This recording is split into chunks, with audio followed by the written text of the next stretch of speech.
ವಿಜಯನಗರ ಜಿಲ್ಲೆ ಕೂಡ್ಲಿಗಿ ತಾಲೂಕು ಕೊಂಬಿಹಳ್ಳಿ ಗ್ರಾಮದಲ್ಲಿ ಪುರಾತನ ಬಸವಣ್ಣನ ಕಲ್ಲಿನ ವಿಗ್ರಹ ಮತ್ತು ದೇವಸ್ಥಾನದ ಬೆಳ್ಳಿ ಬಂಗಾರ ಒಡವೆಗಳನ್ನು ದೋಚಿದ ಕಳ್ಳರು.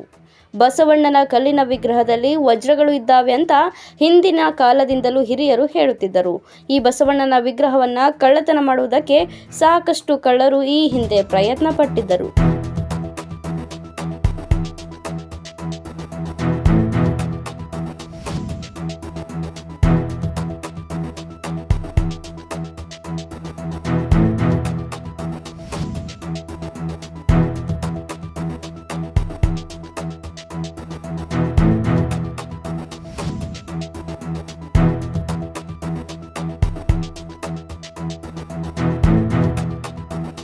ಗ್ರಾಮದವರು ಮತ್ತು ಇತರೆ ವ್ಯಕ್ತಿಗಳಿಂದ ಬಸವಣ್ಣನ ವಿಗ್ರಹವನ್ನು ಮತ್ತು ಒಡವೆಗಳನ್ನು ಕದ್ದಿರುತ್ತಾರೆ. ಕಳ್ಳರ ವಿರುದ್ಧ ಗುಡಗೋಟೆ ಪೊಲೀಸ್ ಠಾಣೆಗೆ ದೂರು ನೀಡಿದರೂ ಯಾವುದೇ ಪ್ರಯೋಜನವಾಗಿಲ್ಲವೆಂದು ವಿಜಯನಗರ ಜಿಲ್ಲಾ ಎಸ್ಪಿ ಅವರಿಗೆ ದೂರು ಸಲ್ಲಿಸಲಾಗಿದೆ. ನಮಗೆ ನ್ಯಾಯ ಸಿಗದಿದ್ದರೆ ಸಂಬಂಧಪಟ್ಟ ಇಲ್ಲಿ ಅಧಿಕಾರಿಗಳಿಗೂ ಮತ್ತು ಗೃಹ ಸಚಿವರಿಗೂ ದೂರು ನೀಡುತ್ತೇವೆ ಎಂದು ಕೊಂಬಿಹಳ್ಳಿ ಗ್ರಾಮಸ್ಥರು ಆರೋಪಿಸಿದ್ದಾರೆ.